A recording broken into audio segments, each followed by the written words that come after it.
JEE mains में हर साल chemical kinetics से फार्मूला बेस्ड क्वेश्चंस आते रहते हैं। तो इस वीडियो लेक्चर में हम सभी formulas as well as concepts को रिवाइज करेंगे। चलिए स्टार्ट करते हैं। पहला फॉर्मूला है हमारे पास रेट ऑफ द रिएक्शन निकालने का।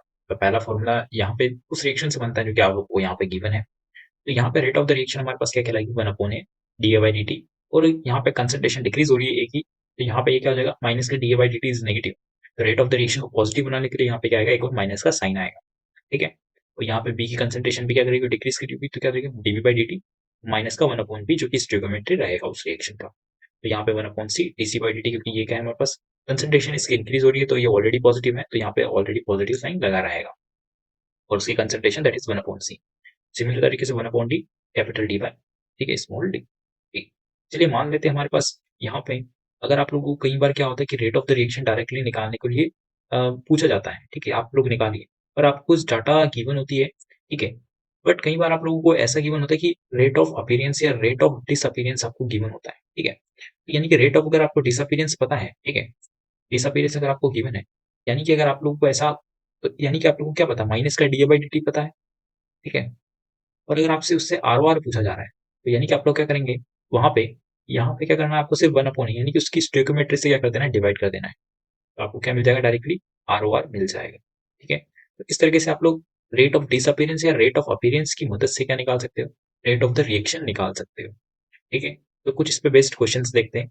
NO2 requires for a reaction is produced by the decomposition of the N2O5। ठीक है, तो यहाँ पे हमें एक रिएक्शन गिवन है इस तरीके से, और बोला गया है कि हमारे पास यहाँ पे initial concentration of NO2 is 3 मोल, और आफ्टर 30 मिनट हमारे पास उसकी कंसंट्रेशन क्या हो जाती है, 2.75 मोल हो जाती है। ठीक है, हमारे पास यहाँ पे rate of formation of NO2 पूछा जा रहा है, जो कि हमें x × 10⁻³ मोल पर लीटर, ठीक है, मिनट इनवर्स में गिवन है। तो यहाँ पे x की वैल्यू क्या होगी और उसका नियरेस्ट इंटीजर हमें बताना है। तो चलिए देखते हैं। तो यहाँ पे एक चीज समझना, हमें क्या पता है, रेट ऑफ द रिएक्शन जो होती है हमारे पास क्या होती है, यहाँ पे माइनस का 1/2, ठीक है, DNO2 5/dt होती है, इक्वल्स टू क्या होता है हमारे पास, 1/4 हो जाएगा। कि यहाँ के इनिशियल कंसंट्रेशन की अगर मैं बात करूँ तो उसके हिसाब से तो यही है, ठीक है। तो DNO2/dt इक्वल्स टू 1/1, ठीक है, DO2/dt, यही लिखूंगा। मुझे इसका रेट चेंज पता है, कैसे पता है, इनिशियल कंसंट्रेशन उसकी कितनी है, ठीक है, उसकी 3 मोल है, ठीक है, तो 3 यहाँ पे आएगा। फाइनल उसकी क्या है, 2.75 है, तो 2.75 यहाँ आएगा। ठीक है, ये हमारे पास किस में गिवन है, मोल पर लीटर में गिवन थी, ठीक है, मोल पर लीटर इनवर्स में गिवन थी। और टाइम हमारे पास किस में गिवन है, मिनट में गिवन है, और हमें मिनट में ही तो चाहिए, तो यहाँ पे मिनट में 30 मिनट्स लिख दिया। ठीक है, इतनी सी बात क्लियर है। तो यहाँ पे हमें इसकी वैल्यू तो मिल चुकी है। अब हमें क्या चाहिए, 1/4 DNO2/dt की वैल्यू चाहिए। और हमें क्या पता है कि हमारे पास rate of formation of NO2 क्या है, सिर्फ ये वाली टर्म है, तो इसकी वैल्यू तो हमें निकालनी है कुल मिलाकर। तो यहाँ से फाइनली हमें वैल्यू क्या मिल जाने वाली है, माइनस का 1/2, ठीक है, तो यहाँ पे 0.25 ऊपर बचेगा, और माइनस का, ठीक है, अपॉन 30 नीचे बचेगा, इक्वल्स टू 1/4, ठीक है, DNO2/dt। इसकी वैल्यू आप लोग इजीली निकाल सकते हो, तो कितनी आ जाएगी, 0.5, ठीक है, अपॉन 30 इक्वल्स टू DNO2/dt। ठीक है, तो इसको जैसे ही आप लोग सॉल्व करोगे तो आपका आंसर कितना आ जाएगा, तो आफ्टर सॉल्विंग हमारे पास जो आंसर आता है 0.016 आता है। ठीक है, उसकी यूनिट यही रहती है जो कि यहाँ पे गिवन है। ठीक है, तो DNO2/dt इस तरीके से। तो जैसे आप लोग इसको सॉल्व करोगे, ठीक है, तो इसके जो फर्दर वैल्यूज आती है दैट इज 6.67 के लगभग आती है। तो जैसे हम लोग उसको 10⁻³ में कन्वर्ट करेंगे तो 16.67 इंटू 10⁻³ में आता ही, ठीक है, निकल के। तो यानी कि इसका नियरेस्ट इंटीजर हमारे पास क्या हो जाएगा, अप्रोक्सीमेटली 17 हो जाएगा। तो इसका आंसर कितना आ जाएगा, हमारे पास 17 आ जाएगा। चलिए बढ़ते नेक्स्ट क्वेश्चन की तरफ। तो ये कुछ क्वेश्चन आप लोग के लिए होमवर्क रहेंगे। तो उसमें से पहला क्वेश्चन आप लोग की स्क्रीन पे है, दूसरा क्वेश्चन है हमारे पास यहाँ पे नेट क्वेश्चन, ठीक है, और ये वाला भी क्वेश्चन आप लोगों के लिए होमवर्क है, यानी यहाँ पे सॉल्यूशन सभी क्वेश्चंस की गिवन है। ठीक है, तो आप लोग इसका सॉल्यूशन भी देख सकते हैं। चलिए बढ़ते हैं नेक्स्ट टॉपिक की तरफ, that is the rate law. तो बात करते हैं यहाँ पर रेट लॉ एक्सप्रेशन की। तो यहाँ पे हमारे पास एक इक्वेशन गिवन है, इसके लिए अगर मैं रेट लॉ लिखना चाहूँ तो उसके लिए रेट लॉ क्या हो जाएगा हमारे पास, okay, that is R equals to K times K is the rate constant, that is a constant that does not depend on the A और B की concentration, ठीक है, और A और B की concentration पे डिपेंड नहीं करेगा, ठीक है, A की पावर X, ठीक है, A is the concentration of A, उसकी पावर X, ठीक है, और B की concentration की पावर Y, जहाँ पे X एंड Y हम लोग एक्सपेरिमेंटली डिटरमाइन करते हैं, ये क्या होता है, ऑर्डर कहलाता है। ठीक है, अगर E का ऑर्डर निकालो तो क्या हो जाएगा, x हो जाएगा, y का ऑर्डर निकालो तो y हो जाएगा, ठीक है। और ऑर्डर ऑफ द रिएक्शन हमारे पास क्या हो जाएगा यहाँ पे, finally that is x plus y. इतनी सी बात क्लियर है, ठीक है। और यहाँ पे एक और चीज समझना कि जो हमारे पास अगर आप बात करें, अगर मैं ए की कंसंट्रेशन चेंज करता हूँ, बी की कंसंट्रेशन चेंज करता हूँ, तो दैट इज के इज द कांस्टेंट, तो उसकी वैल्यू चेंज नहीं होने वाली है, ठीक है। और हमारे पास आर क्या हो जाएगा, रेट चेंज हो जाएगी इस तरीके से, ठीक है। और अगर मुझे यहाँ पे के की वैल्यू निकालनी है तो मैं क्या करूंगा, यहाँ पे ई की वैल्यू 1 और बी की वैल्यू 1 पुट कर दूंगा, उससे मुझे क्या मिल जाएगी, आर की वैल्यू के बराबर मिल जाएगी। तो रेट अगर हमें पता है तो के की वैल्यू भी डायरेक्टली हमें मिल जाएगी वहां से, ठीक है। तो इस तरीके से आप लोग के भी निकाल सकते हैं। चलिए बात करते हैं हम लोग अब कि रेट लो हम लोग किस तरीके से लिख सकते हैं, ठीक है, एलिमेंट्री रिएक्शन के लिए, ठीक है, एलिमेंट्री रिएक्शन के लिए एंड हमारे पास कॉम्प्लेक्स रिएक्शन के लिए, ठीक है। चलिए देखते हैं। तो चलिए बात करते हैं एलिमेंट्री रिएक्शन की। एलिमेंट्री रिएक्शन हमारे पास सिंगल स्टेप की रिएक्शन होती है, जैसे कि यहाँ पे आप लोग को फर्स्ट ऑर्डर रिएक्शन मैंने लिखी हुई है, ठीक है। तो यहाँ पे हम लोग क्या कर सकते हैं, जो रेट फ्लो होता है हमारे पास उसको डायरेक्टली लिख सकते हैं with the help of their stoichiometry. अगर यहाँ पे स्टोइकियोमेट्री कोएफिशिएंट क्या है, 1 है, तो यहाँ पे इसका ऑर्डर कितना हो जाएगा, 1 हो जाएगा, और आप लोग उसकी ए की पावर ए 1 लिख सकते हो डायरेक्टली। सिमिलरली अगर सेकंड ऑर्डर रिएक्शन है, तो यहाँ पे हमारे पास अगर ये एलिमेंट्री रिएक्शन है तभी आप लोग उसकी स्टोइकियोमेट्री को ऊपर की तरफ लिख सकते हो, ठीक है। तो यहाँ पे क्या हो जाएगा, ए की कंसंट्रेशन की पावर 1, बी की कंसंट्रेशन की पावर, वहां से ही आप लोग रेट लो इजिली लिख सकते हो, ठीक है। अब एक चीज समझना, यहाँ पे जो ऑर्डर आता है, ठीक है, वो हमारे पास मोलिकुलरिटी के बराबर होता है, ठीक है। ये हमेशा याद रखना, ठीक है। मोलिकुलरिटी क्या होती है, कितने मोलिक्यूल्स रिएक्शन में पार्ट कर रहे हैं, ठीक है, ताकि रिएक्शन हैपन हो सके, ठीक है, हो सके। तो यहाँ पे मोलिकुलरिटी कितनी आ जाएगी, हमारे पास 1 आ जाएगी। यहाँ पे मोलिकुलरिटी कितनी आ जाएगी, 2 आ जाएगी, ठीक है। तो ये हमेशा याद रखना। बात बात करते हैं हम लोग कॉम्प्लेक्स रिएक्शन की, ठीक है। तो कॉम्प्लेक्स रिएक्शन में मोलिकुलरिटी डिफाइंड नहीं होती है, क्योंकि ये काफी ज्यादा स्टेप्स में होती है, तो यहाँ पे मोलिकुलरिटी डिफाइंड नहीं होती है, ये हमेशा याद रखना। बट यहाँ पे क्या होता है कि ऑर्डर एंड हमारे पास रेट लो दोनों डिफाइंड होते हैं, ठीक है। ऑर्डर भी डिफाइंड होगा और यहाँ पे हमारे पास रेट लो भी डिफाइंड होता है, ठीक है। और यहाँ पे ऑर्डर एंड मोलिकुलरिटी डिफरेंट होते हैं, एक दूसरे के इक्वल नहीं होते हैं। ये मल्टी स्टेप रिएक्शन होती है। यहाँ पे हम लोग रेट फ्लो डायरेक्टली डिटरमाइन नहीं कर सकते, इसके लिए हमें रिएक्शन मैकेनिज्म चाहिए, ठीक है। अगर हमें रेट फ्लो लिखना है तो, और उसमें हमें ये भी पता होना चाहिए कि ये रेट डिटरमाइनिंग स्टेप यानी कि स्लो स्टेप कौन सी है, ठीक है। तो चलिए इस एग्जांपल को थोड़ा समझते हैं और इससे हम लोग किस तरीके से इसका रेट लो लिखते हैं, मैं आपको नेक्स्ट पेज पे बताता हूँ। चलिए देखते हैं। चलिए देखते हैं rate low of the complex reaction हम लोग कैसे लिख सकते हैं, ठीक है।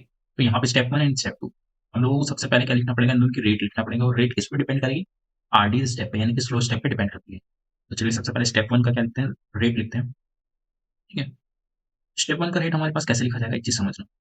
हमारे पास उसका के कितना है, के 1 है, यहाँ पे देखिए आप लोग, और उसकी कंसंट्रेशन कुछ ये है, ठीक है, NO, ठीक है, उसकी पावर 2 है। चीज समझ में आई बात, क्योंकि यहाँ पे 2 क्यों लिखा, कि ये क्या है, एकदम सिंपल स्टेप है। सिंगल स्टेप रिएक्शन में हम लोग क्या लिख सकते हैं, उसकी पावर 2 लिख सकते हैं, ठीक है। दैट इज इक्वल्स टू, अब रिएक्शन इधर की तरफ तो चलिए, अब रिएक्शन इधर की तरफ भी आ रही है। अब उसका के क्या है, के इनवर्स है, ठीक है, के -1, और उसकी कंसंट्रेशन कितनी है, N2O2। तो इस तरीके से हम लोगों ने क्या लिखा है, फर्स्ट स्टेप का रेट लिखा है, ठीक है। बात करते हैं सेकंड स्टेप की। स्टेप 2 का, ये तो हमारे पास क्या था, रेट लिखने का तरीका है, ठीक है। स्टेप 2 की रेट हम लोग कैसे लिखेंगे, यहाँ पे समझिएगा। स्टेप 2 की रेट हम लोग यहाँ पे सिर्फ, हमारे पास क्या है, ये फॉरवर्ड जा रही है, तो यहाँ पे सिर्फ एक ही बार रेट लिखी जाएगी, ठीक है। ये रिवर्सिबल रिएक्शन नहीं है। इतनी सी बात समझ रही है आप लोगों को। अब एक चीज समझना है यहाँ पे, अगर आप लोग इसकी ओवरऑल रिएक्शन लिखते हैं, ठीक है, ओवरऑल रिएक्शन में क्या होगा हमारे पास, यहाँ पे ये जो क्वांटिटी है और ये जो क्वांटिटी है, ये क्या करी, एक तरह से काम करी इंटरमीडिएट का, क्योंकि रिएक्शन के दौरान ही बन रही है और रिएक्शन में ही खत्म हो जा रही है। तो यानी कि हमारे पास ओवरऑल रिएक्शन यहाँ पे क्या बनेगी, कुछ इस तरीके से बनेगी, राइट। NOBr बनेगा 2 मोल्स। तो यानी कि हमारे पास यहाँ पे जो इस वाली क्वांटिटी जो कि रीडिटरमाइनिंग स्टेप है हमारे पास, ठीक है, आरडीएस स्टेप की हम लोग क्या मानते हैं, रेट को मानते हैं, ठीक है। तो मुझे इस वाली चीज को क्या करना पड़ेगा, यहाँ से हटाना पड़ेगा, क्योंकि ये क्या हमारे पास इंटरमीडिएट है, ठीक है। तो इंटरमीडिएट हमारे पास रिएक्शन में, रिएक्शन का जो रेट लो है उसके अंदर कभी भी नहीं आता है। तो हम लोग क्या करेंगे, ऊपर वाली रिएक्शन का यूज करेंगे, ठीक है, ऊपर वाली का यूज करेंगे ताकि हमारे पास N2O2 हट सके। तो इसको हटाने के लिए हम लोग क्या करेंगे, इन दोनों को इक्वल कर देंगे, राइट। तो यहाँ पे कितना आ जाएगा, K1 NO का स्क्वायर, ठीक है, अपॉन में A इनवर्स इक्वल्स टू क्या हो जाएगा, N2O2 हो जाएगा, ठीक है। बस इसकी वैल्यू आप लोगों को यहाँ पे डाल देनी है और आपका रेट लो बन के तैयार हो जाएगा। तो यहाँ पे कितना आ जाएगा, K2 K1 upon K inverse, ठीक है। यहाँ पे कितना आ जाएगा फाइनली निकल के, NO का स्क्वायर, ठीक है, Br। वो भी आप लोगों को ये चीज समझ में आई होगी। तो इसका ऑर्डर कितना आ जाएगा निकल के यहाँ से directly, order of this reaction is 3, ठीक है। 2 NO का है, Br2 का 1 है। तो इस तरीके से हम लोग क्या निकालते हैं, इसका रेट लो निकालते हैं। होप आप लोगों को ये बात समझ में आई होगी। दोनों का रेट लिख लेना है, ठीक है। रेट कौन डिटरमाइन करेगी, स्लो स्टेप डिटरमाइन करेगी, ठीक है। और उसमें से सारे इंटरमीडिएट्स को आप लोगों को एलिमिनेट कर देना है। इस तरीके से आपका फाइनली रेट लो आ जाएगा। चलिए बात करते हैं order and molecularity of the reaction, ठीक है। तो एलिमेंट्री रिएक्शन के अंदर हम लोग बात करते हैं ऑर्डर एंड मॉलिक्यूलरिटी, ठीक है। तो ऑर्डर एंड मॉलिक्यूलरिटी क्या होते हैं, बराबर होते हैं। उसको हम लोग क्या लिख सकते हैं, इसकी स्टोइकियोमेट्री है, जो उसका रिएक्टेंट है, ठीक है, उसके टर्म्स में लिख सकते हैं। उसकी पावर है, उसकी पावर बी, हमारे पास क्या हो जाएगा, a plus b is the sum of the order, ठीक है। यही ऑर्डर कहलाएगा और यही मॉलिक्यूलरिटी कहलाएगी, ठीक है। बात करते हैं अगर हमारे पास कॉम्प्लेक्स रिएक्शन है तो उसके लिए मॉलिक्यूलरिटी क्या होती है, नॉट डिफाइंड होती है। उसके लिए आप मॉलिक्यूलरिटी की बात नहीं कर सकते। और अगर आप लोग रेट लो लिखते हैं तो रेट लो से आप लोग क्या पता कर सकते हैं, उसका ऑर्डर भी पता कर सकते हैं। और मॉलिक्यूलरिटी में क्या होता है, सिर्फ हमारे पास 1 2 3 के अलावा कोई और संख्या नहीं आती है, हमेशा ये बात याद रखना, ठीक है। इन तीनों नंबर के अलावा कोई मॉलिक्यूलरिटी और नहीं हो सकती। मॉलिक्यूलरिटी कभी नेगेटिव कभी फ्रैक्शन में नहीं आती है, ठीक, क्योंकि नंबर ऑफ मॉलिक्यूल्स हमेशा क्या होते हैं, या तो 1 होंगे या फिर 2 होंगे या फिर 3 होंगे। इससे ज्यादा कोई भी रिएक्शन में पार्टिसिपेट नहीं कर सकता। क्यों नहीं कर सकता, मान लेते हैं हमारे पास कोई कोलिजन होता है किसी रिएक्शन के अंदर, ठीक है। तो कोलिजन कुछ इस तरीके से ही पॉसिबल है, मैक्सिमम 3 एटम्स ही आके एक दूसरे के साथ टकरा सकते हैं, ठीक है। यहाँ पे मॉलिक्यूलरिटी हमारे पास सिर्फ 1 2 या 3 ही हो सकती है। बात करें ऑर्डर की, तो ऑर्डर ऑफ द रिएक्शन हमारे पास नेगेटिव भी हो सकता है, पॉजिटिव भी हो सकता है, ठीक है, जीरो भी हो सकता है। एंड हमारे पास यहाँ पे क्या हो सकता है, order of the reaction fraction भी हो सकता है, ठीक है। तो ये बात हमेशा याद रखना आप लोग। चलिए बढ़ते हैं हम लोग नेक्स्ट टॉपिक की तरफ, जो कि हमारे पास है एक्सपेरिमेंटल मेथड। इससे हम लोग क्या निकालेंगे, ऑर्डर ऑफ द रिएक्शन निकालेंगे। चलिए देखते हैं।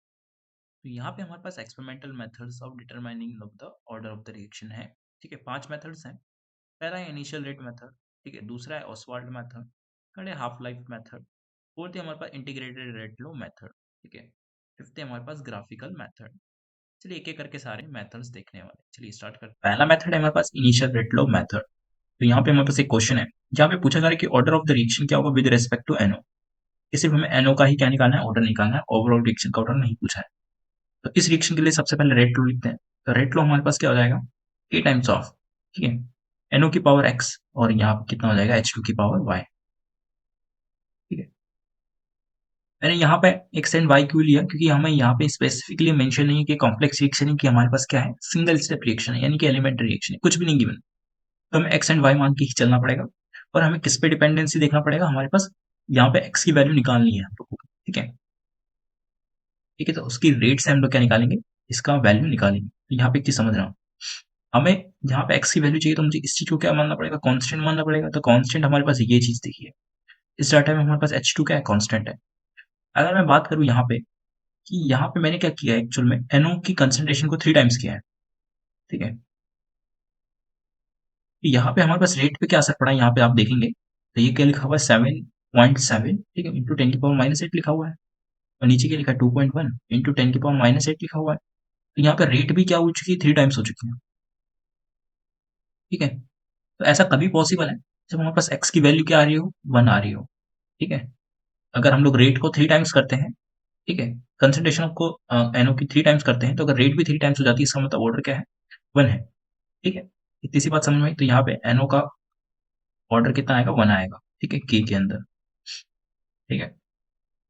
तो इसका आंसर कितना आ जाएगा, फाइनली आप लोगों को एक्स की वैल्यू 1 आ जाएगी। चलिए बात करते हैं हम लोग नेक्स्ट मेथड की, that is the Ostwald method. तो सेकंड मेथड है ऑसवाल्ड डाइल्यूशन मेथड, ठीक है। इसका सबसे बेस्ट एग्जांपल है सूडो फर्स्ट ऑर्डर रिएक्शन का, क्योंकि हमारे पास है hydrolysis of ester in the presence of acid. तो यहाँ पे हमारे पास ये हाइड्रोलिसिस गिवन है ऑफ द एस्टर, ठीक है। मान लेते इसकी कंसंट्रेशन कुछ सी थी इनिशियल है, ठीक है, C1, उसकी कंसंट्रेशन कुछ C2 थी। तो इनिशियल ये क्या हो जाएगा, T इक्वल्स टू 0 पे 0 रहेगा। मान लेते हैं T इक्वल्स टू ऐसे कैसा टाइम आता है, C1 में से कुछ टूट जाता है, कि C1 अल्फा, C2 में से भी हमारे पास कुछ C1 अल्फा टूट जाता है। यहाँ पे C1 अल्फा बनेगा, यहाँ पे C1 अल्फा बनेगा। अगर हम लोग बात करें इसके रेट की, तो रेट हम लोग क्या लिख सकते हैं यहाँ पे, K टाइम्स, ठीक है, CH3COO, ठीक है, C2H5 की पावर 1, ठीक है, H2 की पावर 1, क्योंकि हमारे पास क्या है, एलिमेंट्री रिएक्शन एक ही स्टेप में कंप्लीट हो जा रही है, ठीक है। तो यहाँ पे एक चीज समझ रहा हूँ, अगर मैं बात करूं इसकी, ठीक है, इस टर्म की, तो यहाँ पे वाटर जो है हमारे पास मान लेते हैं एक्सेस में है, ठीक है। अगर वाटर हमारे पास एक्सेस में है, तो C2 माइनस C1 अल्फा को हम लोग डायरेक्टली क्या लिख सकते हैं, क्योंकि अगर वाटर हमारे पास एक्सेस में है तो C2 is much much greater than C1, ठीक है, ऐसा हो सकता है। इसके मतलब हमारे पास ये पूरी टर्म हमारे पास किसके बराबर होगी, C2 के बराबर होगी, दैट इज द कांस्टेंट। तो यानी कि इसकी कंसंट्रेशन में कोई भी चेंज कभी देखने को मिलने वाला नहीं है, ठीक है, that is the constant thing. अगर ये कांस्टेंट है और ये भी कांस्टेंट है तो दोनों कांस्टेंट को क्या लिख सकते हैं, एक साथ लिख सकते हैं, that is the K into water, ठीक है। और इस पूरे को हम लोगों ने क्या बोल दिया, K डैश बोल दिया यहाँ पे, और यहाँ पे हमारे पास क्या आ जाएगा, एस्टर का फॉर्मूला आ जाएगा इस तरीके से। तो यानी कि हमारे पास यहाँ पे जो रेट निकल के आया वो क्या निकल गया है, K डैश, ठीक है, इनटू एस्टर। तो ये हमारे पास क्या कहलाएगी, सूडो फर्स्ट ऑर्डर रिएक्शन कहलाएगी, ठीक है, सूडो फर्स्ट ऑर्डर रिएक्शन कहलाएगी। क्यों कहलाएगी, क्योंकि ये एक्चुअल में थी हमारे पास क्या, सेकंड ऑर्डर रिएक्शन, ठीक है, but due to the concentration of water काफी ज्यादा हाई होने के कारण, यानी कि हमारे पास यहाँ पे ये क्या बन चुकी है, अब सूडो फर्स्ट ऑर्डर रिएक्शन बन चुकी है। चलिए बात करते हैं नेक्स्ट मेथड की। अगला मेथड है हमारे पास हाफ लाइफ मेथड, ठीक है। इस मेथड को समझने से पहले कुछ एग्जांपल देखते हैं। यहाँ पे मान लेते हैं हमारे पास यहाँ पे कोई रिएक्शन है, ठीक है, जो कि जीरो ऑर्डर है। उसके लिए हम लोग क्या लिखेंगे, यहाँ पे एक ही कंसंट्रेशन की पावर 0 लिखेंगे। अगर फर्स्ट ऑर्डर है तो एक की पावर 1 लिखेंगे, सेकंड ऑर्डर है तो एक की पावर 2 लिखेंगे, राइट। तीसरी बात क्लियर है, डी/dt इज डिक्रीजिंग, तो उसकी रेट लो क्या हो जाएगा हमारे पास, डिफरेंशियल रेट लो कुछ इस तरीके से जाए। इसे आप लोग इन तीनों को इंटीग्रेट करेंगे तो हमारे पास क्या बन जाएगा, ये इक्वेशन बन जाती है। तीसरी बात क्लियर है। तो चलिए मानते हैं कि हमारे पास जीरो ऑर्डर के लिए हमें टी हाफ निकालना है, ठीक है। टी हाफ का मतलब क्या है कि हमारे पास कंसंट्रेशन जो है हमारे पास टी हाफ पे क्या होती है, आधी हो चुकी होगी इनिशियल कंसंट्रेशन की, ठीक है। तो चलिए इस वैल्यू के अंदर पुट करते हैं। तो यहाँ पे क्या हो जाएगा, हमारे पास a0/2 हो जाएगा, that is equals to a0, ठीक है, minus k into T half, ठीक है। अब t क्या हो चुका है, टी हाफ के बराबर हो चुका है। तो जैसे ही आप लोग इसको सॉल्व करेंगे तो कितना आ जाएगा, a0/2 equals to k t half हो जाएगा, राइट। तो यहाँ पे टी हाफ की वैल्यू क्या आ चुकी है हमारे पास निकल के, फाइनली आप लोग बोलोगे a0/2k आ चुकी है, ठीक है। इतनी सी बात क्लियर है। अगर आप लोग इस फॉर्मूले में अगर यहाँ पे पुट करते हैं तो यहाँ पे टी हाफ हमारे पास क्या है, डायरेक्टली प्रोपोर्शनल आ रहा है किसके, जब आप लोग यहाँ पे n क्या है हमारे पास ऑर्डर कहलाता है, ठीक है। अगर आप जीरो देखते हैं तो यहाँ पे क्या आ जाएगा, डायरेक्टली प्रोपोर्शनल आ जाएगा। और अगर ऐसा हो रहा है तो यानी कि वो टी हाफ किसका है, हमारे पास जीरो ऑर्डर रिएक्शन का है, ठीक है। तो यानी कि मैंने आपको यहाँ से भी प्रूफ कर दिया, यहाँ से भी प्रूफ कर दिया, ठीक है। इसी बात क्लियर है। चलिए बात करते हैं, सेम चीज हम लोग इसकी बात करेंगे, फर्स्ट ऑर्डर रिएक्शन के लिए बात करते हैं। चलिए देखते हैं, ठीक है। फर्स्ट ऑर्डर रिएक्शन के लिए हमारे पास टी हाफ की वैल्यू निकालते हैं। तो इस इक्वेशन को हम लोग ले लेते हैं यहाँ पे, ठीक है। n0/2 हो जाएगा, ठीक है। सबसे पहले कंसंट्रेशन n0 e की पावर माइनस का k टी हाफ, राइट। तो यहाँ पे कितना आ जाएगा, 1/2 इक्वल्स टू, ठीक है, e की पावर माइनस का k टी हाफ के बराबर आ जाएगा। दोनों तरफ क्या ले लेंगे हम लोग ले लेंगे, तो ln2 हमारे पास किसके बराबर आ जाएगा, फाइनली के टी हाफ के बराबर आ जाएगा, ठीक है। तो यहाँ से टी हाफ कितना आ जाएगा हमारे पास निकल के, ln2 अपॉन, ठीक है, के आ जाने वाला है। तो ये हमारे पास क्या आता है, इसका टी हाफ की वैल्यू आती है। अगर हम लोग यहाँ पे 1 पुट करते हैं तो आप लोग पता कर सकते हैं कि टी हाफ हमारे पास इनिशियल कंसंट्रेशन पे डिपेंड ही नहीं कर रहा है, ठीक है। तो यानी कि हमारे पास ये किसका टी हाफ है, फर्स्ट ऑर्डर रिएक्शन का टी हाफ है। इस तरीके से हम लोग निकाल सकते हैं। तो ये फॉर्मूला आप लोगों के लिए इंपॉर्टेंट हो जाता है, किसके लिए, हाफ लाइफ मेथड के लिए, ठीक है।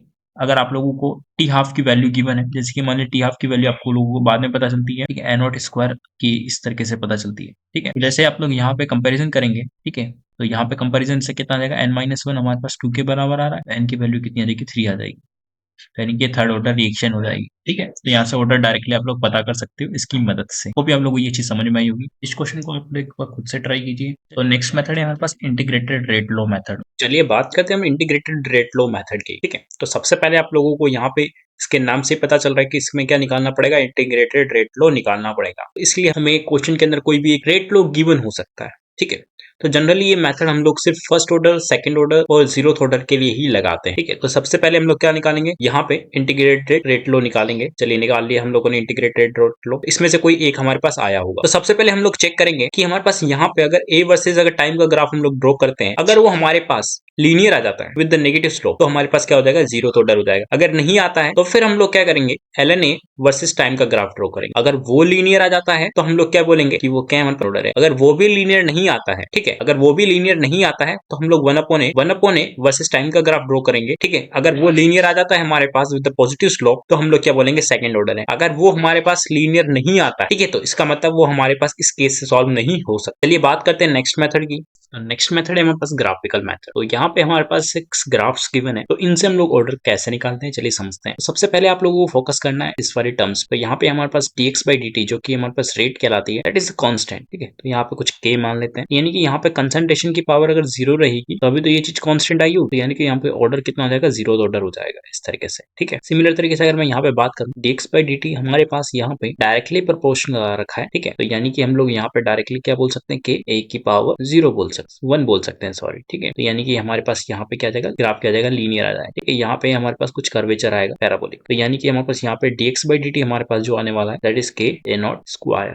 ठीक है। तो यानी कि यह ग्राफ क्या हो जाएगा, हमारे पास सेकंड ऑर्डर का हो जाएगा इस तरीके से, ठीक है। अगर हमें यहाँ पे कंसंट्रेशन वर्सेस ये तो दे दिया, अगर हमारे पास मान लीजिए ये हम लोग किससे निकाल रहे हैं, डिफरेंशियल से निकाल रहे हैं, ठीक है, डिफरेंशियल फॉर्म से, तो हमारे पास क्या हो सकता है, अगर हमारे पास कंसंट्रेशन वर्सेस टाइम का ग्राफ दे रखा है, हम लोग उसको इंटीग्रेटेड रेट लॉ से सॉल्व, ठीक है, इंटीग्रेटेड रेट लॉ से, ठीक है। तो उसको कैसे सॉल्व करेंगे चलिए देखते हैं। तो यहाँ पे हमारे पास मान लेते हैं कुछ कंसंट्रेशन ए नॉट रही होगी, इसके यहाँ पे कितनी रही होगी, ln a है, तो यहाँ पे ln a नॉट मान लेना आप लोग, ठीक है। अगर यहाँ पे 1/a है तो यहाँ पे 1/a0 मान लेना, ठीक है। इस लाइन की इक्वेशन क्या लिख सकते हैं हम लोग, फाइनली a इक्वल्स टू, ठीक है, y, क्योंकि हमारे पास a है यहाँ पे, mx कितना हो जाएगा, यहाँ पे स्लोप इसका कुछ k मान लेते हैं, ठीक है, माइनस का kt, और यहाँ पे कितना आ जाएगा, सभी का स्लोप k रहता है, हमेशा याद रखना, यहाँ पे माइनस का kt प्लस का a0 हो जाएगा। तो इसकी इक्वेशन आ चुकी है। तो यहाँ से भी हम लोग क्या पता कर सकते हैं, ऑर्डर पता कर सकते हैं, क्योंकि this equation is integrated rate law of zeroth order reaction का, क्योंकि हमें पता है कि जीरोथ ऑर्डर रिएक्शन की ही तो इक्वेशन है इंटीग्रेटेड रेट लॉ। यहाँ पे कितना आ जाएगा, ln a, ठीक है, इक्वल्स टू के माइनस का kt प्लस के ln का a0 होता है। तो ये किसकी इक्वेशन है, हमारे पास इंटीग्रेटेड रेट लॉ की फर्स्ट ऑर्डर की रिएक्शन है, तो क्या हो जाएगा, फर्स्ट ऑर्डर का ग्राफ हो जाएगा, ठीक है। 1/a माइनस 1/a0 kt, ठीक है, प्लस का यहाँ पे kt अगर आ जाता है, हम लोग क्या बोल सकते हैं कि ये इक्वेशन हमारे पास किसकी है, सेकंड ऑर्डर की थी, तो ये किसका ग्राफ हो जाएगा, सेकंड ऑर्डर का ग्राफ हो जाएगा, ठीक है। तो आप लोगों को इक्वेशन लिखनी आनी चाहिए। जब आप लोग इक्वेशन लिखेंगे तो उस इक्वेशन को पहचान के आप लोग क्या पता करेंगे, उसका ऑर्डर पता करेंगे। वो भी आप लोग को ये चीज समझ में आई होगी, ग्राफिकल मेथड। चलिए बढ़ते हैं हम लोग कुछ क्वेश्चंस की तरफ। तो यहाँ पे पहला क्वेश्चन है हमारे पास, स्टेटमेंट 1 स्टेटमेंट 2 हमें गिवन है। यहाँ पे a प्लस बी मिलकर c बना रहे हैं, उसका रेट हमें गिवन है, ठीक है, रेट लो हमें गिवन है। उसका बोल रहा है कि अगर हम लोग बोथ a एंड b का कंसंट्रेशन का डबल कर देते हैं तो हमारे पास यहाँ पर रेट कितने टाइम्स इंक्रीज हो जाने वाला है। तो रेट हमारे पास किसके इक्वल है, k टाइम्स a का स्क्वायर और b की पावर 1 के इक्वल है, राइट। इसको भी अगर हम डबल करते हैं, इसको भी डबल कर देते हैं 2x, और इसको हम लोग 2x कर देते हैं, उसका स्क्वायर होगा, उसकी पावर 1 आएगी, राइट। तो यहाँ पर रेट हमारे पास कितने टाइम्स हो जाने वाली है, 4 टाइम्स तो यहाँ पे और 2 टाइम्स यहाँ पे, यानी कि हमारे पास कितना आंसर आ जाने वाला है, इसका कुल मिला के 8 टाइम्स हो जाने वाली है, ठीक है। तो यानी कि x की वैल्यू हमारे पास यहाँ से निकल के कितनी है, 8 आ चुकी है। बात करते हैं इस ग्राफ की, ठीक है। यहाँ पे हमसे क्या पूछा, the variation of the concentration against the plot for the y order of the reaction, ठीक है। y इस क्या है, ऑर्डर ऑफ द रिएक्शन है। यहाँ पे कंसंट्रेशन वर्सेस टाइम का हम लोगों ने प्लॉट ड्रॉ किया हुआ है। तो यहाँ पे हमारे पास ऑर्डर ऑफ द रिएक्शन क्या आएगा, तो हम लोगों को पता है कि जब कभी भी हमारे पास कंसंट्रेशन वर्सेस टाइम का ग्राफ होता है तो हम लोग क्या करते हैं, इंटीग्रेटेड रेट लॉ लिखते हैं। तो यहाँ पे हमारे पास क्या है, r नोट है, तो y equals to mx plus c से अगर मैं इक्वेशन लिखूं, ठीक है, तो यानी कि y हमारे पास क्या है, यहाँ पे r है, इक्वल्स टू m कितना है हमारे पास, माइनस का k है, x हमारे पास क्या है, t है, प्लस c हमारे पास क्या है, r नोट। तो ये रिएक्शन हमारे पास किसके लिए होती है, किस इंटीग्रेटेड रेट लॉ के लिए होती है, जीरोथ ऑर्डर के लिए होती है, ठीक है। तो यानी कि y की वैल्यू हमारे पास क्या आ जाने वाली है, जीरोथ ऑर्डर आ जाने वाली। तो यानी कि आंसर कितना आ जाएगा फाइनली, 8 प्लस 0 दैट इज 8। बढ़ते नेक्स्ट क्वेश्चन की तरफ। तो यहाँ पे हमारे पास सेकंड क्वेश्चन है, an organic compound undergoes the first order decomposition if the time taken by the 60% decomposition is 540 second, ठीक है। Then the time required to 90% decomposition, उसके लिए क्या होगा हमसे पूछा जा रहा है, चलिए देखते हैं। तो यहाँ पे हमें फर्स्ट ऑर्डर रिएक्शन गिवन है, तो मैंने उसका इंटीग्रेटेड रेट लो यहाँ पे लिखा हुआ है। तो एक चीज समझना, t इक्वल्स टू 540 सेकंड, यानी कि हमारे पास 60% क्या हो चुका है, डिकम्पोज हो चुका है। तो यानी कि हमारे पास a note minus 60% of a note कितना हो चुका है, डिकम्पोज हो चुका है, यानी कि हमारे पास यहाँ पे कितना हो जाएगा, 0.6 a नोट हो जाएगा, राइट। तो यानी कि हमारे पास बचा कितना, यहाँ पे कुल मिला के 0.4 a नोट ही बचा। यहाँ पे इतनी सी बात समझ में आई। और यहाँ पे t इक्वल्स टू 90 पे हमसे पूछा जा रहा है t90 कितना होगा, तो यानी कि यहाँ 0.9 हमारे पास टूट चुका होगा, तो यहाँ पे हमारे पास क्या बचा होगा, सिर्फ 0.1 a नोट बचा होगा। इतनी सी बात क्लियर है। तो जस्ट इसमें पुट कर देंगे वैल्यूज 2 बार, ठीक है। एक बार यहाँ पे वैल्यू पुट करते हैं, चलिए देखते हैं। तो हमारे पास ये दोनों इक्वेशंस निकल के आ जाती है after putting this value into this equation, ठीक है। इतनी सी बात समझ में आई आप लोगों को। तो जैसे हम लोग इसको सॉल्व करेंगे और डिवाइड करेंगे तो आप लोगों को क्या मिल जाएगा, ln 0.4, ठीक है, हमारे पास किसके इक्वल है, माइनस का k 540 के इक्वल है। उसको जैसे हम लोग डिवाइड करेंगे ln, ठीक है, 0.1 से, तो यहाँ पे k इंटू टी बचेगा, माइनस k से k कैंसिल हो जाएगा, हमें t की वैल्यू चाहिए और इनकी वैल्यूज हमें पता है पहले से ही, तो just put the values in it, ठीक है, और आपको इसका क्या मिल जाएगा, इसका t की वैल्यू मिल जाएगा फाइनली निकल के। बढ़ते हैं नेक्स्ट क्वेश्चन की तरफ। तो यहाँ पे हमारे पास नेक्स्ट क्वेश्चन है, for the first order reaction A to B the half life is 30 minute, the time taken for the 70% completion of the reaction is what. तो हमसे यहाँ पे क्वेश्चन पूछा जा रहा है, यानी कि T50 हमारे पास कितना है, 30 मिनट है, इस पे कंसंट्रेशन कितनी हो जाएगी, 80 हमारे पास A0/2 हो जाएगा। और अगर मैं बात करूँ यहाँ पे T 75% पूछा जा रहा है कितना होगा, और उस पे हमारे पास AT कितना हो जाएगा, सिर्फ 25% बचेगा, यानी कि A0/4 बचेगा। तो इंटीग्रेटेड रेट लो के अंदर जैसे हम लोग इसको वैल्यूज डालेंगे तो हमें क्या मिल जाएगा, इन दोनों इक्वेशन से हम लोग को डायरेक्टली क्या मिल जाने वाला है, T75 मिल जाएगा। वैसे हम लोग इसको सॉल्व करेंगे, ठीक है। इन दोनों को डिवाइड कर दीजिएगा, आप लोग को डायरेक्टली T75 मिल जाएगा। वो भी आप लोग इसको सॉल्व कर पाएंगे और इसका डायरेक्ट रिजल्ट भी आपको पता होना चाहिए कि 2 टाइम्स होता है हमारे पास T75 क्या होता है, 2 टाइम्स होता है हमारे पास T50 का, ठीक है। T50 हमारे पास कितना है, यहाँ पे 30 मिनट है, यहाँ पे कितना आ जाएगा 60 मिनट, हमारे पास आंसर आ जाएगा। इस तरीके से आप लोग डायरेक्टली भी पता कर सकते थे या फिर इसके थ्रू भी जा सकते थे। तो यहाँ पे हमारे पास नेक्स्ट क्वेश्चन है। इस क्वेश्चन में हमें क्या दे रखा है, के गिवन है, T67% हम लोगों को पूछा जा रहा है क्योंकि कितने टाइम से हमारे पास टी हाफ के। तो यहाँ पे देखिए सबसे पहले टी हाफ निकालते हैं हम लोग। टी हाफ हमारे पास कितना आ जाएगा, ln2 अपॉन के होता है, तो इसकी वैल्यू 0.693 अपॉन 5.5 इंटू 10 की पावर माइनस का 14 आ जाएगा, ठीक है। इतनी सी बात क्लियर है। देन हम लोग T67 की बात करें, T67 हमारे पास किसके बराबर होगा, इंटीग्रेटेड रेट लो के हिसाब से ln a upon a not, ठीक है, अपॉन k के बराबर होगा, राइट। तो यहाँ से T67 आप लोग इजीली निकाल सकते हो और T67 हमारे पास x इंटू 10 की पावर -1 टाइम्स दे रखा है, ठीक है, टी हाफ के। तो यहाँ से आप लोग क्या निकाल सकते हो, x की वैल्यू इजीली निकाल सकते हो। आप लोगों को ये क्वेश्चन भी समझ में आया होगा। चलिए बात करते हैं हम लोग अब sequence in parallel of the reaction की। तो सीक्वेंस ऑफ द रिएक्शन में हमारे पास क्या होता है, a से अगर कुछ b बन रहा है तो वो टूट के कुछ c भी बना रहा है, ठीक है। पैरेलल ऑफ द रिएक्शन में क्या हो रहा है, a हमारे पास टूट रहा है b एंड c के अंदर। तो यहाँ पे कुछ k1 होगा, यहाँ पे कुछ k2 होगा, यहाँ पे कुछ k1 होगा, यहाँ पे कुछ k2 होगा। चलिए देखते हैं इस तरह के प्रॉब्लम्स को हम लोग कैसे सॉल्व कर। तो हम सीक्वेंस रिएक्शन के लिए यहाँ पे क्या लिख सकते हैं, माइनस का dA/dt that is equals to K1A, ठीक है। ये हमारे पास क्या कर रहा है, डिक्रीज कर रहा है, इसलिए माइनस का साइन आया है। dB/dt को क्या लिख सकते हैं, ये A तो क्या कर रहा है, इसको फॉर्म करने में मदद कर रहा है, तो प्लस का K1A, और ये जो K2 है इसको क्या कर रहा है, डिक्रीज कर रहा है, तो माइनस का K2B लिख देंगे यहाँ पे, ठीक है, B का कंसेंट्रेशन। और dC/dt क्या कर रहा है, K2B को फॉर्म करने में मदद कर रहा है, तो इसका इक्वेशन कुछ इस तरीके से लिखा जाएगा। तो ये तीनों इक्वेशन आपको लिखनी आनी चाहिए। फिर सिमिलर तरीके से बात करें कि यहाँ पे K1 एंड K2 दोनों इसको डिक्रीज कर रहे हैं एक ही कंसेंट्रेशन को, तो यानी कि माइनस का dA/dt कितना आ जाएगा, K1 plus K2 into A हो जाएगा, ठीक है। यहाँ पे अगर हम लोग dB/dt की बात करें तो वो कितना हो जाएगा, K1 एक ही कंसेंट्रेशन हो जाएगा। सिमिलरली अगर मैं dC/dt की बात करूं तो वो कितना हो जाएगा, K2 एक ही कंसेंट्रेशन के बराबर हो जाएगा, ठीक है। बात करूं यहाँ पे एक ही कंसेंट्रेशन हमारे पास किसके बराबर आएगी, जैसे आप लोग इसको इंटीग्रेट करेंगे तो हमारे पास सेम रिजल्ट मिलेगा जो कि हमें फर्स्ट ऑर्डर में मिलता है, तो a नॉट e की पावर माइनस का kt। सिमिलर तरीके से अगर मैं यहाँ पे सॉल्व करूं इस इक्वेशन को, ठीक है, तो हमें क्या मिलेगा, a equals to a naught e की पावर माइनस का k1 plus k2 into T मिलेगा। तो फिर हम लोग क्या करेंगे, जैसे एक ही कंसेंट्रेशन मिलेगी, एक ही कंसेंट्रेशन को यहाँ पे पुट कर देंगे, ठीक है, और यहाँ से जो एक ही कंसेंट्रेशन मिली है उसको यहाँ पे पुट कर देंगे, ठीक है, और उसको इंटीग्रेट कर देंगे तो यहाँ से बी की कंसेंट्रेशन मिल जाएगी और यहाँ से सी की कंसेंट्रेशन मिल जाएगी इंटीग्रेट करने के बाद। सिंपल सा इंटीग्रेशन रहेगा जब आप लोग इसकी ए की वैल्यू यहाँ पे डाल देंगे, ठीक है, और आप लोग को इजीली इसके बी की कंसेंट्रेशन मिल जाएगी इन टर्म्स ऑफ टी, ठीक है, यहाँ से भी आपको सी की कंसेंट्रेशन मिल जाएगी, ठीक है। बात करते हैं यहाँ पे कि यहाँ पे थोड़ा सा क्या होता है कि लोचा हो जाता है, कैसे होता है समझना, dB/dt plus K2B equals to क्या होता है, K1 A की वैल्यू कितनी थी, a नॉट e की पावर माइनस का kt था, ठीक है।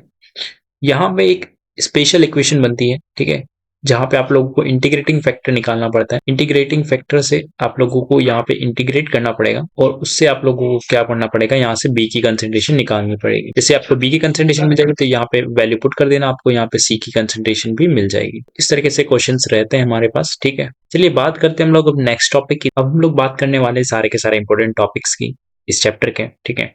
सबसे पहला टॉपिक है हमारा kinetics of the DK of the H2O2। Second है हमारे पास यहाँ पे प्रेशर ऑफ मेजरमेंट मेथड, ठीक है। इसके बाद हम लोग कोलिजन थ्योरी पढ़ेंगे, ठीक है, और उसकी कुछ इक्वेशंस देखेंगे और अभी इन्हीं से सबसे ज्यादा क्वेश्चंस आते हैं। तो अभी तक अगर आप लोगों ने वीडियो देखा है तो अच्छी बात है, अभी आप लोगों को काफी ज्यादा बेनिफिट्स होने वाला है। तो इसका फर्स्ट टाइप है हमारे पास by the estimation amount of O2 gas, ठीक है। तो किसी टाइम टी पे हमारे पास volume of the oxygen given होता है, किसी इनफाइनाइट टाइम यानी कि जब रिएक्शन सब कुछ ओवर हो गई होगी, H2O2 हमारे पास सिर्फ 0 बचा होगा, तब हमारे पास जो O2 का वॉल्यूम है गैस का वो हमें गिवन है और किसी टी टाइम पे गिवन है। तो हमें यहाँ पे इसकी क्या लिखनी है, इक्वेशन लिखनी है फर्स्ट ऑर्डर, ठीक है। चलिए इसकी मान लेते हैं हमारे पास वॉल्यूम कुछ V रहा होगा इनिशियली, जिसको हम लोग क्या बोल रहे हैं, अभी A बोल रहे हैं। अभी t इक्वल्स टू 0 पे दोनों क्या है, 0 है। t इक्वल्स टू t पे हमारे पास और एक t इक्वल्स टू इनफाइनाइट, यहाँ से कुछ x टूटा होगा तो ये कितना बना होगा, हमारे पास x बना होगा और ये x/2 बना होगा, राइट। तो यहाँ पे हमारे पास ये 0 हो गया होगा, ये a बना होगा, ये a/2 बना होगा इनफाइनाइट पे, राइट। तो यानी कि हमारे पास यहाँ पे जो इसका वॉल्यूम दे रखा है दैट इज Vt और दैट इज V इनफाइनाइट। इतनी सी बात क्लियर है। अगर हम लोग इसकी फर्स्ट ऑर्डर इक्वेशन लिखते हैं तो वो कितना हो जाएगा, हमारे पास t इक्वल्स टू 0 पता है, t इक्वल्स टू t पता है, t इनफाइनाइट हमें गिवन नहीं होता है। अगर टाइम इनफाइनाइट टाइम कैसे गिवन हो सकता है, हम क्वेश्चन में पुट भी नहीं कर सकते वरना इनफाइनाइट चला जाएगा, राइट। तो हमें सिर्फ ये t इक्वल्स टू टी वाला टाइम ही पता है। तो यानी कि हमारे पास यहाँ पे इसकी इक्वेशन क्या लिख सकता हूँ मैं इन दोनों से, फर्स्ट ऑर्डर की इक्वेशन a माइनस एक्स, ठीक है, equals to ln a minus का k t लिख सकता हूँ, राइट। यही तो हमारे पास इक्वेशन बनेगी। तो इसकी वैल्यू कितनी हो जाएगी, a minus x upon a, ठीक है, इक्वल्स टू माइनस का के टी हो जाने वाला है। अब आप लोगों को यहाँ से x की वैल्यू और यहाँ पे a की वैल्यू पुट कर देनी है। तो यहाँ से x की वैल्यू कितनी आ जाएगी, 2vt आ जाएगी। यहाँ से a की वैल्यू कितनी आ जाएगी, 2v इनफाइनाइट आ जाएगी, ठीक है। तो just put the values in it. हम लोगों को यहाँ से कितना मिल जाएगा, ln, जस्ट आप लोग यहाँ पे जैसे वैल्यू पुट करेंगे तो कितना आ जाएगा, 2v इन्फिनिटी माइनस का 2 vt माइनस का सॉरी अपॉन में कितना आ जाएगा, यहाँ से 2v इन्फिनिटी आ जाएगा इक्वल्स टू kt माइनस का। तो ये हमारे पास इक्वेशन बन के आती है। चलिए बढ़ते हैं नेक्स्ट केस की तरफ। तो सेकंड केस है हमारे पास, by the estimation of the volume of H2O2। यहाँ पे हमारे पास दो वॉल्यूम्स गिवन होते हैं। एक तो t इक्वल्स टू 0 पे हमारे पास वॉल्यूम गिवन है, एक t इक्वल्स टू t पे हमारे पास वॉल्यूम गिवन है, जो कि हमारा v नॉट है, जो कि हमारे पास vt है। तो मान लेते हैं ये हमारे पास कुछ c के बराबर है, तो ये कुछ टाइम पे क्या होगा, 0 होगा। इसमें देखो c माइनस एक्स टूट गया होगा मान लेते हैं, ठीक है। तो ये कुछ x बना होगा और ये कुछ x/2 बना होगा, ठीक है। सिमिलर तरीके से अगर हम लोग यहाँ पे फर्स्ट ऑर्डर इक्वेशन लिखते हैं तो a minus x upon x equals to क्या आता है, माइनस का kt आता है, ठीक है। यहाँ पे c की जगह a लिख देता हूँ अभी के लिए मैं। तो यहाँ पे आप लोग डायरेक्टली आप पुट कर सकते हो, क्या पुट कर सकते हो, वी नोट हमारे पास a के बराबर है, ठीक है। और यहाँ पे V t minus V naught, ठीक है। अगर मैं यहाँ पे इसके लिए इस तरीके से लिखूं तो ये हमारे पास x के बराबर है। तो यहाँ पे हम लोग डायरेक्टली अब वैल्यूज पुट कर सकते हैं, ठीक है। तो ln a माइनस एक्स की वैल्यू कितनी है, vt है, ठीक है, अपॉन x की वैल्यू कितनी है यहाँ पे फाइनली, यहाँ पे कितना आ जाएगा, वी नॉट माइनस vt आ जाएगा, ठीक है। तो यहाँ से माइनस का kt, तो ये हमारे पास इक्वेशन बन के तैयार हो जाती है। तो होप ये आप लोगों को ये चीज समझ में आई होगी। बात करते हैं हम लोग अब नेक्स्ट केस, चलिए बात करते हैं नेक्स्ट केस की। तो यहाँ पे प्रेशर मेजरमेंट मेथड से हम लोग किस तरीके से फर्स्ट ऑर्डर रिएक्शन पता कर सकते हैं, चलिए देखते हैं। तो मान लेते हैं हमारे पास यहाँ पे प्रेशर कुछ P था, ठीक है, उसको अभी A मान रहे हैं हम लोग। यहाँ पे ये प्रेशर क्या होगा, 0 होगा इनिशियल T इक्वल्स टू 0 पे। T इक्वल्स टू T पे हमारे पास क्या हो रहा होगा, इसमें से A माइनस एक्स टूटा होगा, x बना होगा, x बना होगा, राइट। एंड हम लोग बात करते हैं t इक्वल्स टू इनफाइनाइट पे, तो ये कितना हो जाएगा, 0 हो चुका होगा। तो यहाँ पे a और a फॉर्म हुआ होगा। तो यहाँ पे हम लोग क्या इक्वेशन लिखेंगे, a minus x upon x equals to minus का kt लिखेंगे, ठीक है। हमें यहाँ पे टोटल प्रेशर कितना दे रखा है, p नॉट गिवन है। यहाँ पे टोटल प्रेशर कितना दे रखा है, pt गिवन है। तो यहाँ पे इन तीनों का प्रेशर का सम किसके बराबर है, हमारे पास p नॉट के बराबर है। तो a इक्वल्स टू कितना आ जाएगा, p नॉट आ जाएगा। सेकंड थिंग, हम लोग इन सभी का सम करेंगे, इन सभी का सम कितना आएगा, a प्लस एक्स आएगा, जो कि हमारे पास किसके बराबर है, pt के बराबर है। तो जैसे ही हम लोग इसके अंदर वैल्यूज पुट करेंगे, ठीक है, a और x की, तो आप लोगों को क्या मिल जाएगा, आंसर मिल जाएगा। तो इसका आंसर कितना आ जाने वाला है, जस्ट पुट द वैल्यूज, ठीक है। तो p नॉट माइनस एक्स की वैल्यू कितनी है, pt माइनस p नॉट है। तो यहाँ पे कितना आ जाएगा, pt minus P not upon में यहाँ पे क्या एक्स की वैल्यू कितनी है, pt माइनस पी नॉट है, ठीक है। That is equals to minus का kt, ठीक है। That is the equation for this pressure measurement method के लिए। अगर हम लोग इक्वेशन लिखना चाहें इस इक्वेशन के लिए, ठीक है, रिएक्शन के लिए, तो हम लोग इस तरीके से लिख सकते हैं। चलिए बात करते हैं हम लोग अब ट्रांजिशन स्टेट थ्योरी की, फिर बात करेंगे हम लोग कोलिजन थ्योरी की। तो ट्रांजिशन स्टेट थ्योरी में हम लोग बात करेंगे सबसे पहले टाइप्स ऑफ रिएक्शन की, जो कि हमारे पास एंडोथर्मिक एंड एक्सोथर्मिक दो तरह की है। एंडोथर्मिक के लिए हमारे पास delta H positive and exothermic के लिए हमारे पास डेल्टा एच क्या होता है, नेगेटिव होता है। तो यहाँ पे मैंने एक्सोथर्मिक का ग्राफ बनाया एनर्जी वर्सेस रिएक्शन कोऑर्डिनेट का। तो यहाँ पे एक चीज समझना, जो हमारे पास रिएक्टेंट को इस सबसे हाईएस्ट पॉइंट से पहुंचाने की जो एनर्जी होती है, ठीक है, यानी कि ट्रांजिशन स्टेट तक पहुंचाने के लिए जो है मुझे एनर्जी चाहिए, ठीक है, that is called the activation energy. इसको हम लोग EA फॉरवर्ड भी बोलते हैं, दैट इज EA फॉरवर्ड। तो यहाँ से जो यहाँ तक की जो एनर्जी होती है, यानी कि प्रोडक्ट को इस ट्रांजिशन स्टेट तक पहुंचाने के लिए जो एनर्जी रिक्वायर्ड होती है, दैट इज EA बैकवर्ड, ठीक है। ये तीसरी बात समझ में आई। और ये जो हमारे पास रिएक्टेंट एंड प्रोडक्ट के बीच का जो गैप होता है, that is called the delta H of the reaction, ठीक है, डेल्टा एच ऑफ रिएक्शन। देन हम लोग बात करते हैं यहाँ delta H of the reaction हम लोग क्या लिख सकते हैं, EA forward minus EA backward लिख सकते हैं। तो यहाँ पे EA फॉरवर्ड हमारे पास कम है, EA बैकवर्ड ज्यादा है, तो ये ऑलरेडी नेगेटिव आ जाएगा, तो यहाँ से भी प्रूफ हो जाता है, ठीक है। देन हम लोग बात करते हैं कि यहाँ पे एक चीज समझना, इस एनर्जी को कुछ x मान लेते हैं थोड़ी देर के लिए। तो यहाँ पे जो ये total energy from this ground to transition state, that is called the threshold energy, that is called the threshold energy, और that is delta H and that is overall energy x plus delta H plus EA forward. ये सब हमारे पास क्या कहलाएगा, threshold energy कहलाता है। चलिए बात करते हैं कोलिजन थ्योरी की। तो कोलिजन थ्योरी के अंदर हमारे पास किसी भी रिएक्शन को होने के लिए क्या होता है, दो चीजों की रिक्वायरमेंट होती है। पहला, उसके पास एकदम सफिशिएंट नंबर ऑफ क्या होनी चाहिए, एनर्जी होनी चाहिए, यानी कि उसके पास क्या होनी चाहिए, थ्रेशोल्ड एनर्जी होनी चाहिए, जो कि हमारे पास किसके बराबर होनी चाहिए, उसके पास जो एनर्जी है वो थ्रेशोल्ड से बड़ी होनी चाहिए। इसका मतलब कि उसके पास जो एनर्जी है that is greater than ETH। ठीक है, इक्वल भी होगी तो चल जाएगा। सेकंड चीज ये मांगती है हमारे पास प्रॉपर ओरिएंटेशन। ठीक है, proper orientation while during the collision. ठीक है, जब कोलिजन हो रहा है उसके पास क्या होना चाहिए, प्रॉपर ओरिएंटेशन होना चाहिए। उसके बाद प्रॉपर ओरिएंटेशन होनी चाहिए, उसके पास सफिशिएंट एनर्जी होनी चाहिए। तो यहाँ से हम लोग रेट क्या लिख सकते हैं, एक चीज समझना, रेट हम लोग यहाँ पे सिर्फ बायोमोलिकुलरिटी के लिए ही लिखते हैं। ठीक है, जो कोलिजन थ्योरी है सिर्फ बायोमोलिकुलर रिएक्शन के लिए ही एप्लीकेबल है। तो यहाँ से हम लोग डायरेक्टली क्या लिख सकते हैं, ये लिख सकते हैं इसका ऑर्डर। ठीक है, इसका रेट लो, ये लिख सकते हैं, राइट। और रेट को हम लोग क्या लिख सकते हैं, यहाँ पे एक चीज समझना, देखो यहाँ पे हम लोग इसकी कोलिजन की बात करें। ठीक है, नंबर ऑफ कोलिजन कितने हो रहे होंगे। ठीक है, तो सबसे पहले बात करते हैं कोलिजन रेट की। ठीक है, कोलिजन रेट हमारे पास किसके बराबर होगी, Z into A into B के बराबर होती है। Z क्या है हमारे पास यहाँ पे, कोलिजन फ्रीक्वेंसी की, मतलब एक सेकंड में कितने कोलिजन हो रहे हैं, और जितने हमारे पास A के मॉलिक्यूल होंगे, जितने हमारे पास B के मॉलिक्यूल्स होंगे, उससे हम लोगों ने मल्टीप्लाई कर दिया तो टोटल कोलिजन रेट हमें मिल जाएगी फाइनली। ठीक है, अब बात यह थी कि सारे के सारे कोलिजन तो परफेक्ट कोलिजन्स नहीं है, उसमें से कुछ ना कुछ हमें परफेक्ट ओरिएंटेशन वाले ही तो चाहिए। तो ओरिएंटेशन फैक्टर हमारे पास यहाँ पे पिक्चर में आता है। ठीक है, ओरिएंटेशन फैक्टर को हम लोग लिखते हैं P से। तो फिर बात करते हैं हम लोग कि उसके पास एक सफिशिएंट नंबर ऑफ एनर्जी भी होनी चाहिए, that is called the frequency. ठीक है, थ्रेशोल्ड फ्रीक्वेंसी। तो थ्रेशोल्ड फ्रीक्वेंसी को हम लोग स्मॉल f से लिखते हैं यहाँ पे। तो यहाँ पे कुल मिला के जो रेट लिखाई में आती है वो कितनी आती है, collision rate into P into F आती है। तो यहाँ पे आप लोग जैसे वैल्यूज पुट करेंगे तो कितना आ जाएगा, ZAB।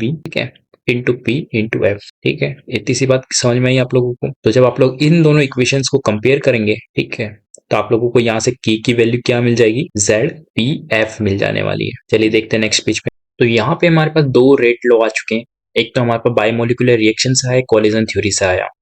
ठीक है, तो यहाँ पे हमारे पास और यहाँ पे हमारे पास दो रेट लॉ लिखे हुए हैं, जहां पे ये पहला जो पार्ट है that is the collision frequency, collision rate. ठीक है, तो जहाँ Z क्या होता है, कोलिजन फ्रीक्वेंसी कहलाती है। P हमारे पास ओरिएंटेशन फैक्टर है कि जो मॉलिक्यूल्स है वो किस ओरिएंटेशन में कोलाइड कर रहे हैं, वो भी काफी ज्यादा इंपॉर्टेंट हो जाता है। सारे कोलिजन्स परफेक्ट कोलिजन्स नहीं होते हैं। F हमारे पास क्या है, यहाँ पे थ्रेशोल्ड फ्रीक्वेंसी है। सारे के सारे एनर्जी अगर कोलाइड भी कर रहे हैं परफेक्ट ओरिएंटेशन में, बट उनके पास सफिशिएंट एनर्जी नहीं है किसी रिएक्शन को करवाने के लिए, तो वो क्या नहीं कर पाएंगे, रिएक्शन नहीं कर पाएंगे। और जो यहाँ पे हमारे पास फ्रीक्वेंसी होती है, थ्रेशोल्ड फ्रीक्वेंसी होती है, that is equals to E की पावर माइनस EA/RT। ठीक है, तो यहाँ पे आप लोग इसको सॉल्व करेंगे तो यहाँ पे R की वैल्यू हम लोग क्या लिख सकते हैं, ठीक है, ZPF। ठीक है, A इस तरीके से लिख सकते हैं। अगर आप लोग इसको और इसको कंपैरिजन करेंगे तो यहाँ पे हमारे पास K की वैल्यू क्या आ चुकी है फाइनली, तो यहाँ पे हमारे पास K की वैल्यू कितनी आ जाएगी, ZPF के बराबर आ जाएगी। क्या तो K हमारे पास यहाँ पे एक चीज समझना, इसको बोलते हैं हम लोग capital A, that is the RNS constant, RNS constant. ठीक है, वो जो F होता है इसकी वैल्यू हम लोग क्या रख देंगे यहाँ से, that is the threshold energy, right, minus का EA/RT। तो यहाँ पे हम लोग क्या पाएंगे कि जो हमारे पास आरएनएस कांस्टेंट है that is the maximum value of K। ठीक है, maximum value of the rate constant. ठीक है, maximum value of K, that is rest constant. ठीक है, जैसे जैसे आप लोग यहाँ पे टेम्परेचर को बढ़ाओगे तो होगा क्या, जैसे जैसे टेम्परेचर बढ़ेगा ये वाली पूरी वैल्यू कम होगी। जैसे ये वैल्यू कम होगी हमारे पास, तो E की पावर अगर वैल्यू कम हो रही है तो यानी कि हमारे पास रेट कांस्टेंट क्या हो जाएगा, बढ़ जाएगा। यानी कि जैसे जैसे आप टेम्परेचर बढ़ाएंगे तो आपका K भी क्या होगा, बढ़ेगा। और जैसे आप लोग टेम्परेचर को इन्फाइनाइट की ओर बढ़ाएंगे, ठीक है, तो यहाँ पे इन्फाइनाइट पे पूरी टर्म क्या हो जाने वाली है, E की पावर माइनस EA/RT 1 हो जाने वाली है। तो K हमारे पास किसको टेंड कर जाएगा, A को टेंड कर जाएगा इस केस के अंदर। ठीक है, इस तरीके से हमारे पास यहाँ पे एक इक्वेशन निकल के आती है। ठीक है, that is called the RNS equation. तो ये इक्वेशन हमारे पास आरएनएस इक्वेशन कहलाती है। ठीक है, जो कि मैंने आपको अभी डिराइव करके दिखाया था, जहाँ पे A that is Arrhenius constant, that is also known as the pre exponential factor. K हमारे पास क्या है, यहाँ पे रेट कांस्टेंट है। E हमारे पास क्या, एक्टिवेशन एनर्जी है। K हमारे पास टेम्परेचर होता है केल्विन के अंदर। R is the universal gauge constant. ठीक है, चलिए बढ़ते हैं हम लोग अब इस पे बेस्ट कुछ क्वेश्चंस की ओर, फिर इससे हम लोग डिराइव करेंगे वेंट ऑफ इक्वेशन। तो बात करते हैं इस क्वेश्चन की। तो ये क्वेश्चन है हमारे पास first order elementary reaction given है। ठीक है, तो उसकी कुछ रिएक्शन हमें यहाँ पे इस तरीके से गिवन है। उसका ओवरऑल हमारे पास K गिवन है इस तरीके से, K equals to K1 K2/K3। तो हमसे यहाँ पे पूछ रहा है कि हमारे पास EA3 कितना होगा जब हमारे पास ओवरऑल जो EA है, activation energy, that is 400 kilojoule पर मोल, हमारे पास ये है। तो हमें क्या पता है K की वैल्यू क्या होती है, A E की पावर माइनस EA ओवरऑल, ठीक है, वो लिख देता हूँ अपॉन आर टी होती है। इसके लिए मैं क्या लिख सकता हूँ सिमिलर तरीके से ए ई की पावर माइनस का ई ए 1 अपॉन आर टी, ठीक है। सिमिलरली ए ई की पावर माइनस ई ए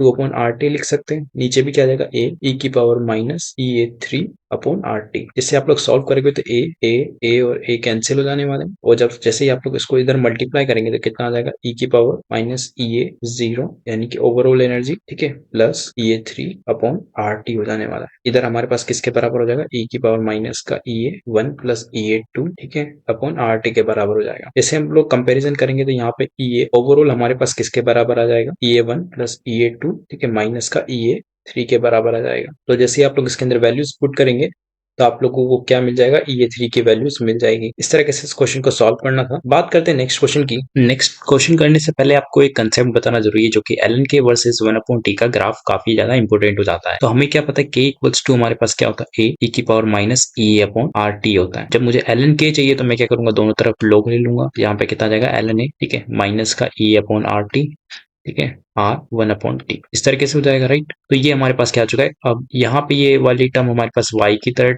काम करेगी, ये वाली टर्म हमारे पास x की तरह काम करेगी, ये वाला टर्म हमारे पास स्लोप की तरह काम करेगा, ठीक है, और ये वाला टर्म हमारे पास y इंटरसेप्ट की तरह काम करेगा। तो इसका जब आप लोग ग्राफ बनाएंगे तो इसका जो ग्राफ आएगा वो हमारे पास क्या निकल के आएगा एल एन के 1 अपॉन टी, ठीक है, विद द नेगेटिव स्लोप। तो नेगेटिव स्लोप है और यहाँ पे हमारे पास एल एन ए, ठीक है, it is decreasing like this. तो इसका स्लोप हमारे पास क्या है माइनस का ई अपॉन आर है। इतनी सी बात क्लियर है। तो इसी पे बेस्ड हमारे पास एक क्वेश्चन आया हुआ है, चलिए उसको देखते हैं। तो यहाँ पे हमारे पास क्वेश्चन है, एक रिएक्शन गिवन है जहाँ पे एल एन के वर्सेज 1 अपॉन टी का हमें ग्राफ गिवन है इस तरीके से, जिसका स्लोप हमारे पास क्या होता है माइनस का ई अपॉन आर होता है, ठीक है। और हमें यहाँ पे पूछ रहा है कि एट व्हाट टेम्परेचर, ठीक है, किस टेम्परेचर पर रेट कांस्टेंट हमारे पास क्या है इस वैल्यू के बराबर होगा, ठीक है, उस टेम्परेचर की वैल्यू बतानी है।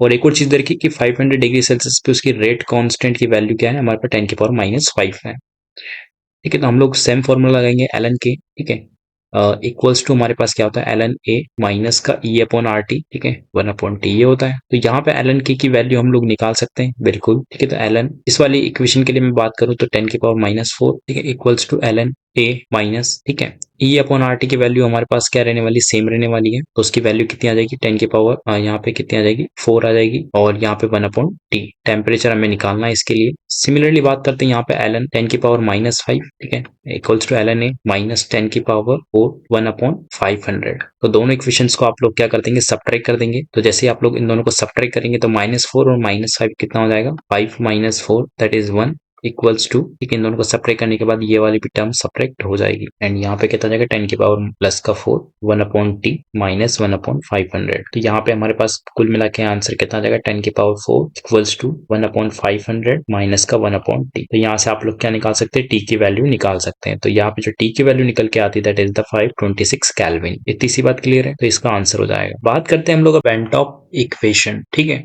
तो ये हमें क्या बताती है इक्विलिब्रियम कांस्टेंट एंड हमारे पास टेम्परेचर के बीच में एक रिलेशन बताती है। तो मान लेते हैं हमारे पास T1 टेम्परेचर पे कुछ रेट कांस्टेंट K1 है और T2 टेम्परेचर पे रेट कांस्टेंट K2 है। ये तो हम लोग यहाँ से क्या लिख सकते हैं ये लिख सकते हैं right ln A minus EA upon R, ठीक है, 1 अपॉन T1 लिख सकते हैं। सिमिलरली नीचे वाले से क्या लिख सकते हैं ये लिख सकते हैं ln A माइनस का EA upon R 1 upon T2 लिख सकते हैं। जैसे आप लोग दोनों को सब्ट्रैक्ट करेंगे तो उसको हम लोग क्या लिख सकते हैं ln K1 upon K2 equals to minus का EA upon R 1 upon T1 minus का 1 अपॉन T2 लिख सकते हैं, ठीक है। That is the equation known as the van't Hoff equation, ठीक है। इसी इक्वेशन को वांट ऑफ इक्वेशन बोलते हैं। इस पे डायरेक्ट फॉर्मूला बेस्ड क्वेश्चंस आते हैं जो कि मैं अभी डिस्कस नहीं करने वाला हूँ, ठीक है।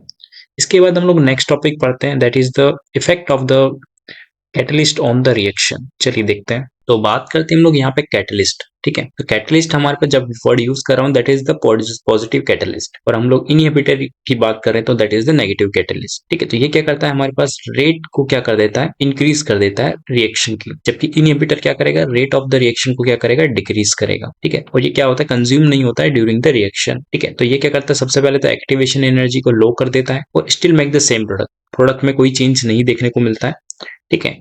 यानी कि हमारे पास डेल्टा एच क्या रहता है, सेम रहता है इस रिएक्शन का, याद रखना, ठीक है। सिर्फ हमारे पास एक्टिवेशन एनर्जी क्या होती है, कम होती है, ठीक है। इसका पाथवे चेंज हो जाता है, बिल्कुल, ठीक है, पाथवे क्या हो जाता है, चेंज हो जाता है, ठीक है। और यहाँ पे अगर हम बात करें कि बायोलॉजिकल कैटलिस्ट जो कि हमारे बॉडीज में पाए जाते हैं, दैट इज द एंजाइम्स, ठीक है। चलिए बात करते हैं यहाँ पे कि हमारे पास किस तरीके से एक्टिवेशन एनर्जी कम होती है। तो यहाँ पे हमारे पास ग्राफ दे रखा है, ठीक है। तो ये हमारे पास रिएक्टेंट था, ये हमारे पास प्रोडक्ट है, ठीक है। तो देखो यहाँ पे हमारे पास डेल्टा एच रिएक्शन पे कोई फर्क नहीं पड़ रहा है, क्योंकि प्रोडक्ट भी हमारे पास वहीं पे बन रहा है, ठीक है, दोनों केसेस के अंदर। यहाँ पे बात करूं, हमने कैटलिस्ट जब यूज नहीं किया तो उसकी एक्टिवेशन एनर्जी ज्यादा है, जब कैटलिस्ट को यूज किया तो उसकी एक्टिवेशन एनर्जी क्या हो चुकी है, कम हो चुकी है, ठीक है। तो इस तरीके से हमारे पास कुछ ग्राफ बना हुआ है, ठीक है। तो एक्टिवेशन एनर्जी क्या हुई है, यहाँ पे डिक्रीज हुई है पॉजिटिव कैटलिस्ट के तौर पे, और रिएक्टेंट एंड प्रोडक्ट हमारे पास क्या है, सेम है, ठीक है, वो भी सेम एनर्जी के हैं, और डेल्टा एच हमारे पास क्या रहेगा, सेम रहेगा, ठीक है। तो इससे रिएक्शन क्या हो जाती है, थोड़ी सी फास्टर हो जाती है। इतनी सी बात समझ में आई। इस तरीके से हमारे पास ये चैप्टर कंप्लीट हो जाता है। अब आप लोग सारे के सारे क्वेश्चन जेईई मेंस के कर सकते हैं। तो मिलते हैं नेक्स्ट लेक्चर में, जब तक के लिए धन्यवाद, अपने सेहत का ख्याल रखिए।